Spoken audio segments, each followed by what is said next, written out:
व्यवसायासाठी मुंबई स्थायिक, पण मन मात्र कायम मातीत रमलेलं आणि त्यातूनच जन्माला आली एक भन्नाट कल्पना. कराड तालुक्यातील चोरे येथील शशिकांत माने यांनी डोंगर माथ्यावरील ओसाड जमिनीत ड्रॅगन फ्रूटची यशस्वी शेती फुलवून अनेक शेतकऱ्यांसमोर नवा आदर्श निर्माण केला आहे. कमी पाण्यात येणारे पीक म्हणून ड्रॅगन फ्रूटची निवड करत त्यांनी शेतावरच सेंद्रिय आणि कंपोस्ट खताची निर्मिती केली. 2014 सुमारे 6.5 लाख रुपयांची गुंतवणूक करून लागवड करण्यात आली, तर 2025 पासून फळधारणा सुरू होताच चांगले उत्पादन मिळू लागले. शेतात पिकवलेलं ड्रॅगन फ्रूट शशिकांत माने स्वतः मुंबईत विक्रीसाठी घेऊन जातात. याशिवाय बाजारपेठेतही त्यांच्या उत्पादनाला चांगली मागणी आहे. ड्रॅगन फ्रूट सोबतच आंतरपीक म्हणून गहू, भुईमूग, कांदा आणि लसूण यांचीही लागवड करून ते शेती अधिक फायदेशीर बनवत आहेत. मुंबईतील व्यवसाय आणि गावाकडील आधुनिक शेती याचा उत्तम समतोल साधत शशिकांत माने यांनी जिद्द, नियोजन आणि मेहनतीच्या जोरावर यशाचा नवा मार्ग दाखवून दिला आहे. त्यांच्या या नाविन्यपूर्ण शेतीची सध्या संपूर्ण परिसरात जोरदार चर्चा सुरू आहे. नमस्कार, सध्या मी चोरे गावात आहे. चोरे गावातल्या डोंगर पायथ्याला जे शेतकरी आहेत ते मुंबईवरनं गावाला आले आणि त्यांनी एक शेतीचा आदर्श असा पायंडा निर्माण केला आहे. खरं तर चोरेगाव ही पार्श्वभूमी आपल्या संपूर्ण कराड तालुक्याला माहिती आहे. कारण डोंगर पायथ्याला असणारं हे गाव इथं फक्त पावसाळ्यावर अवलंबूनच शेती घ्यावी लागते. हायब्रिड किंवा भुईमूग किंवा इतर काही नगदी पिकं आहेत जी इथं फक्त पावसाळ्यामध्ये घेतात. बाकी उन्हाळ्यामध्ये ही रानं ओसाड पडलेली असतात किंवा कुसळ्यांचं रान म्हणून ही शेती डोंगर पायथ्यालगतची ओळखली जाते. परंतु याच डोंगर पायथ्याला मुंबईमध्ये व्यवसायानिमित्त वास्तव्यास असणारे चोरेगावचे सुपुत्र शशिकांत माने यांनी ड्रॅगन फ्रूटची शेती केलेली आहे. ड्रॅगन फ्रूट हे फळ भारतीय बाजारपेठेबरोबरच आंतरराष्ट्रीय बाजारपेठेमध्ये याची प्रचंड मागणी आहे. आणि चोरेगावच्या या शिवारात अगदी डोंगर पायथ्याला जिथं अगदी ही चुनखडीची माती म्हणून ओळखली जाते, तिथं कोणतेही झाडसुद्धा जगत नाही पाण्याविना. अशा ठिकाणी या शशिकांत माने आपल्यासोबत आहेत. त्यांनी ड्रॅगन फ्रूटची ही फळं पिकवलेली आहेत. मानेसाहेब, हे जे ड्रॅगन फ्रूट आपण पिकवलेलं आहे, काय सांगाल, ही संकल्पना कशी काय तुमच्या डोक्यात आली? ड्रॅगन फ्रूट जे करायचं ठरवलं होतं आम्ही, की आता बाजारात आपण बघतोय की केमिकलयुक्त बऱ्याचशा गोष्टी आपल्याला मिळत आहेत. बरं. आणि ह्या फळाचा अभ्यास केला तर अशी माहिती आली की याच्यामध्ये खूप असे आपल्या आरोग्यासाठी फायदे आहेत. आपण होतं आहे काय की ते बनवताना, ते पीक घेताना पण बरेचसे आपले शेतकरी काय करतात, रासायनिकचा जास्त वापर, अतिवापर होतो आहे आणि एक चांगलं सुदृढ फळ असं आपल्याला मिळत नाही. मग आम्ही असं ठरवलं की हे ड्रॅगन फ्रूट आपण स्वतः एक त्याची शेती करूया आणि स्वतःलाही होईल, आपल्या घरच्यांनाही होईल, आमचे मित्रमंडळी असतील, पाहुणे मंडळी, आमची लहान लहान मुलं येतील आणि त्याच्यातून आपल्याला अर्थार्जन पण होईल. तुम्ही मुंबईमध्ये व्यवसाय करत होता आणि अचानक मुंबईमधनं तुम्ही गावी आला. आपण तिथं ड्रॅगन फ्रूटची शेती करायला सुरुवात केली, फार्म हाऊस उभारलं. तुमच्या डोक्यामध्येही म्हणजे अनेक जण मुंबईला गेले की तिथंच स्थिरावतात, परत गावाला याचं नाव घेत नाहीत, पण तुम्ही परत गावाकडे वळला. ह्या मागचा तुमचा नेमका हेतू काय? माझा जगण्याचाच पहिल्यापासूनचा जो माझा हेतू आहे जगण्याचा, की ठीक आहे आपण समाजसेवा करतो, सगळं करतो, पण त्याची सुरुवात आपल्या घरापासून झाली पाहिजे. आपले आई वडील असतील, भाऊ असेल, मित्रमंडळी असतील, ज्यांना गरज आहे त्या सगळ्यांपासून झाली पाहिजे. माझं गाव आहे, मला सगळे हवे आहेत. आपल्याला बायको हवी, आपल्याला आई वडील हवे आहेत. त्या सगळ्याचा सुवर्णमध्य साधायचा आणि सगळं चांगलं आयुष्य जर जगायचं असेल, सुदृढ आयुष्य, जास्त म्हणजे पुन्हा गोळ्या जर चालू ठेवायच्या नसतील तर हे चांगलं आयुष्य जगायला पाहिजे. म्हणून मुंबई आणि हे याचा सुवर्णमध्य साधून मला स्पेशली मी ह्याला प्राधान्य दिलं आहे आणि शेती करण्याचा मानस ठेवला. एकूण किती क्षेत्रामध्ये तुम्ही हे ड्रॅगन फ्रूट केले आणि तुम्ही याला जे अर्थसहाय्य आहे याचं खर्चाचं नियोजन कसं करता? आता खर्चाचं तर नियोजन सगळं आता आपण आपल्या पदरचंच म्हणजे स्वतःचेच पैसे याच्यामध्ये आपण गुंतवलेले आहेत आणि एक आवड आहे त्या त्याच ह्याने, म्हणजे कुठल्या पण गोष्टीची एक थोडी आवड असावी लागते, म्हणून हे मी साधारण आत्ता तुम्ही हे ड्रॅगन फ्रूटची लागवड केली, त्याला साधारण किती कालावधी गेल्यानंतर तुम्ही आता फळ चालू झालेलं आहे तुमचं, कसं उत्पन्न आहे तुमचं? पहिल्या वर्षी जेव्हा आम्ही केलं त्यावेळी थोडंसं अभ्यास थोडासा कमी पडला म्हणू शकतो.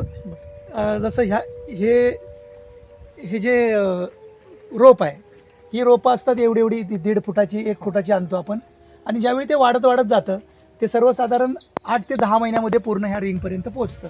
तर थोडंसं आमचं त्यावेळी चूक झाली होती की याच्या खाली जे येणारे फुटवे ते कापायचे होते, ते आम्ही कापले नाहीत. त्यामुळे पहिल्या वर्षीचं आम्हाला फळ तेवढं अपेक्षित मिळालं नाही, म्हणजे नाहीच्या बरोबरच होतं. थोडंफार जे काय आम्ही घरी खाल्लं असेल तेच.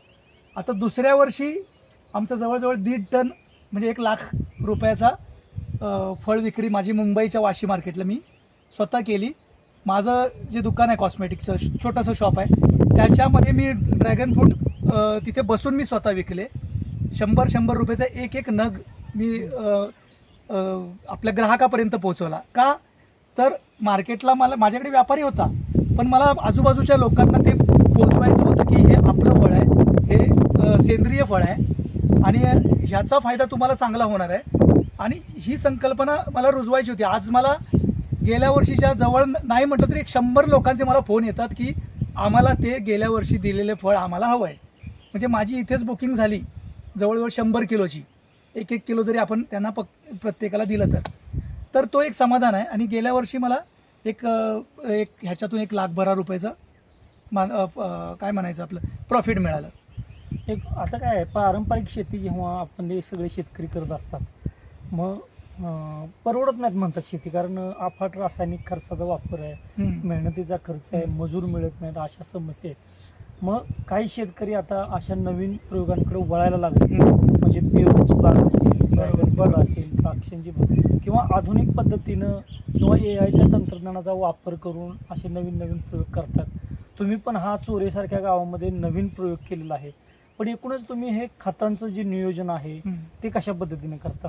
आता खतांचं नियोजन म्हटलं ना, तर आता आपण याला दर 7 दिवसाला आपण याच्यात ताक, गूळ, चण्याचं पीठ, देशी गाईचं गोमूत्र, देशी गाईचं शेण याचं मिक्सर करतो.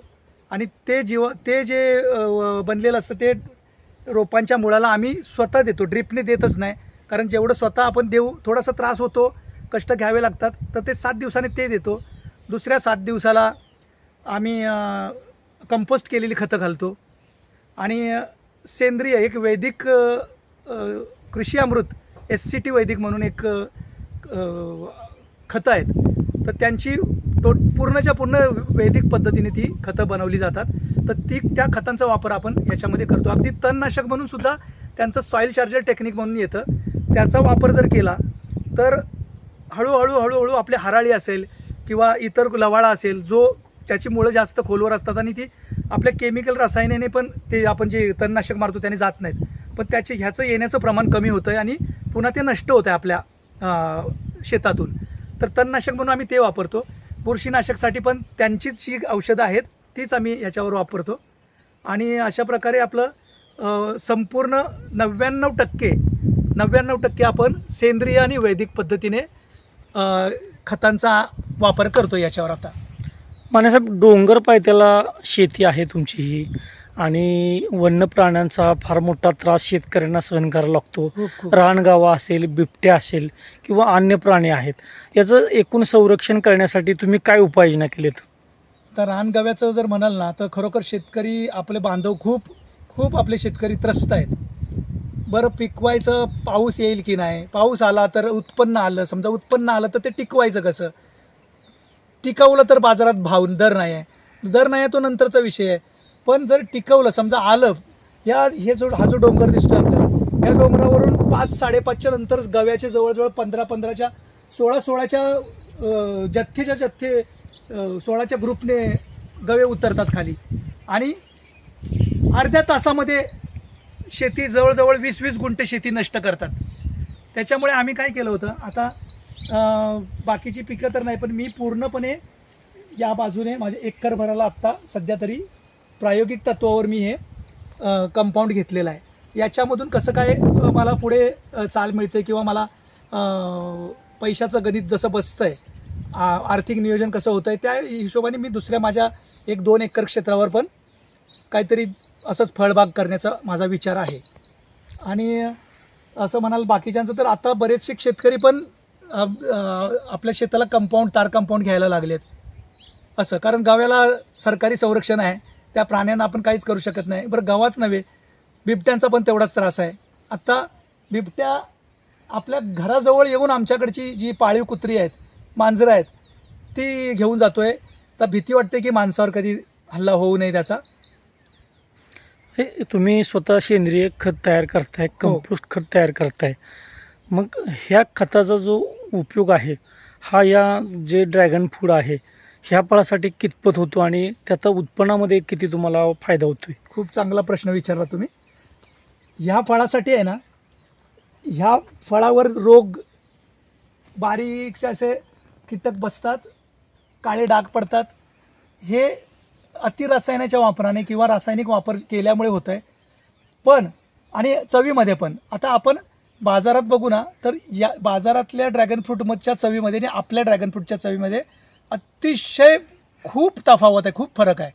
आता हे का, तुमचा जो प्रश्न होता ते जे खत नियोजन आहे याच्यामध्ये आपण गुळाचं पाणी वापरतो. गुळ, गोमूत्र, शेण देशी गाईचं दोन्ही आणि चण्याचं पीठ ह्याचं जे मिश्रण करतो ना 7-7 दिवसाने, त्याचा जो गुळाचा नैसर्गिक गोडवा आहे ना तो ह्या फळामध्ये उतरतो आहे. हे त्याचं गुपितच आहे म्हणा. आणि आज जरी तुम्ही हेच फळ काढून चाखलं ना तर तुम्हाला अतिशय असं वाटेल ना की खूप म्हणजे मनाला समाधान मिळतं हे फळ खाल्ल्यावर. बरं, हे मी म्हणतोय असं म्हणून नव्हे, कारण फळ हे मी देणार आहे, तुम्ही खाणार आहे आणि नंतर त्याची प्रतिक्रिया देणार आहात. तर ते फळ अतिशय आपल्या आरोग्यासाठी तर चांगलं आहेच, पण एक टेस्ट असेल ना, आपण म्हणतो ना पहिलं जिभेला आपल्या जिभेचे चोचले पुरवायचे, पण जिभेलाच आपल्याला ते खूप छान चवीचं फळ आहे असं. जे शेतकरी, आता अनेक शेतकरी म्हणतात शेती परवडत नाही आणि शेती सोडून काहीतरी व्यवसाय करू इच्छितात, परंतु नवीन नवीन प्रयोग करून तुम्ही दाखवून दिले की शेतीत आपण जर ठरवलं तर चांगल्या पद्धतीनं उत्पादन घेऊ शकतो. काय सांगाल तुम्ही शेतकऱ्यांना? आता मी एवढा मोठा तर नाही आहे की शेतकरी, कारण वर्षानुवर्ष पारंपरिक शेती करत आलेले आहेत. लोकांना कसं आहे तेच तेच तेच तेच करत आले, थोडंसं वेगळा विचार करत नाहीत, म्हणजे काहीतरी आपण दुसरं काहीतरी करूया असं.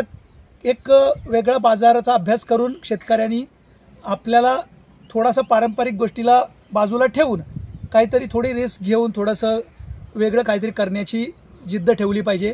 होतं काय की आम्ही आत्ता केलं आणि आम्हाला लगेच त्याचा फायदा हवा असतो, तर ते तसं होत नाही.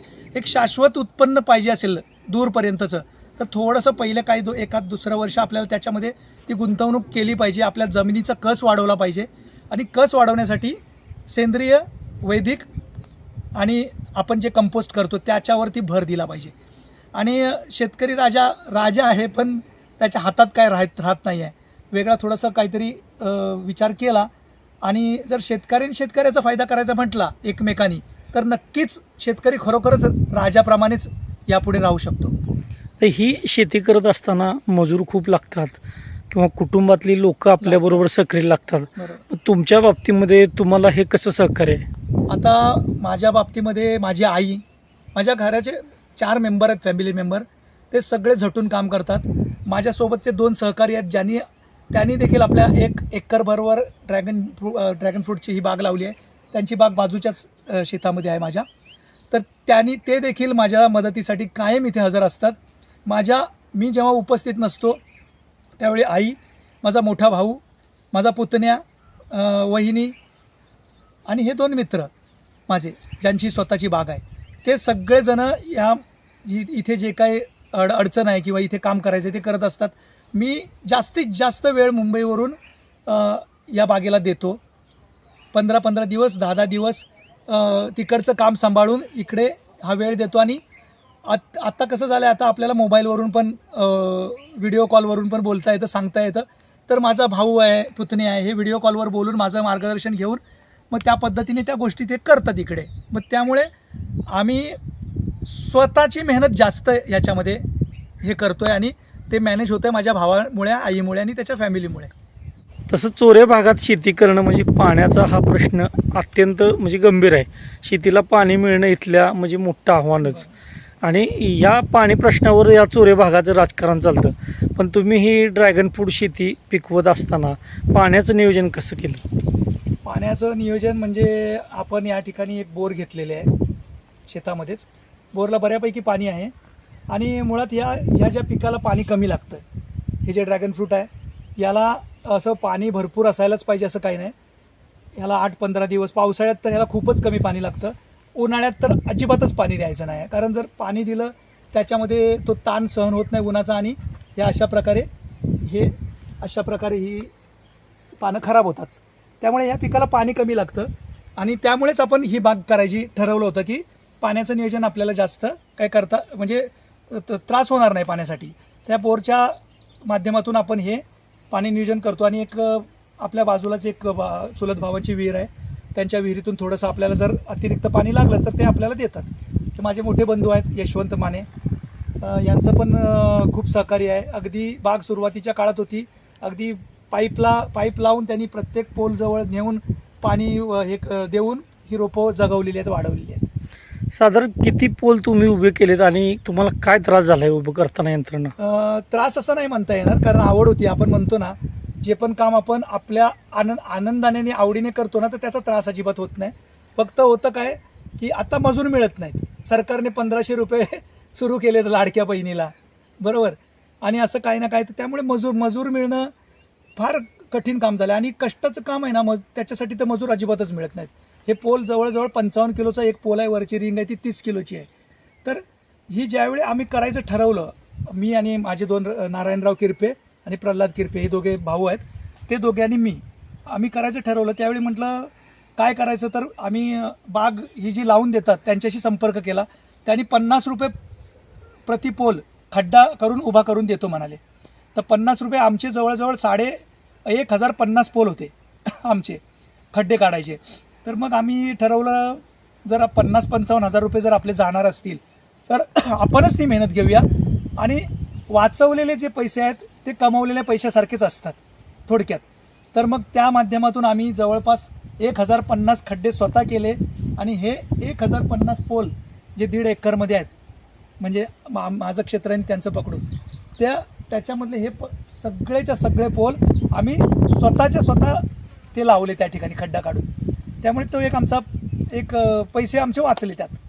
असं कसं आहे, फळ म्हटलं की हे आपल्या आरोग्याशी निगडीत आहेत. म्हणजे एखादा रुग्ण जरी दवाखान्यात ॲडमिट असला तरी आपण त्याला फळ घेऊन जातो. पण बाजारात बरेच मिळणारी फळं ही आजार बरा करण्याऐवजी माणसाला आजारी पाडू शकतात, कारण केमिकल्सचा वापर आहे, रसायनाच्या फवारण्या आहेत. मग तुम्ही काय संदेश द्याल याच्यातून? बरोबर आहे, आपण बरोबर बोललात तुम्ही. बाजारामध्ये घेणाऱ्याला अजिबात माहीत नसतं की हे फळ कुठून आलं आहे, या फळासाठी काय खत वापरलं आहे, कोणत्या फवारण्या घेतल्या आहेत. आणि आता अतिरासायनिक, आता सफरचंदच आपण म्हणतो, आपण सरसकट एक कोणा पेशंट बघायला गेलो तर सफरचंद घेऊन जातो, त्या सफरचंदलाच वॅक्स लावतात जास्त दिवस टिकावं म्हणून, आणि ते जे मेन आहे ते आपल्या तब्येतीला खराब आहे. आणि अशा पद्धतीनेच पण आपण त्यामुळे काय ठरवलं, याच्यात जास्तीत जास्त सुरुवातीपासून सेंद्रिय आणि वैदिक पद्धतीचंच खत आणि फवारण्या घ्यायच्या, जेणेकरून त्यांचे जे आशीर्वाद आहेत ते आपोआप आपल्याला मिळणार आहेत. कारण ह्या फळामध्ये, या ड्रॅगनमध्ये एवढे फायदे आहेत, अगदी कॅन्सरसारख्या रोगामध्ये पण हे फायदेकारक ठरतं आपल्यासाठी. पोटाचे विकार असतील, हृदयाचे विकार असतील, त्वचेचे विकार असतील, ह्याच्या अनेक विकारांवर हे औषध म्हणून पण वापरलं जातं. सकाळी उपाशीपोटी एक ड्रॅगन रेग्युलर रोज जर कोणी खाल्लं तर ती व्यक्ती आजारी पडणार नाही. एवढं अतिशय फायदेकारक आहे तब्येतीसाठी आपल्या, आणि म्हणून आपण ड्रॅगन वैदिक पद्धतीने आणि सेंद्रिय पद्धतीने करायचं ठरवलं.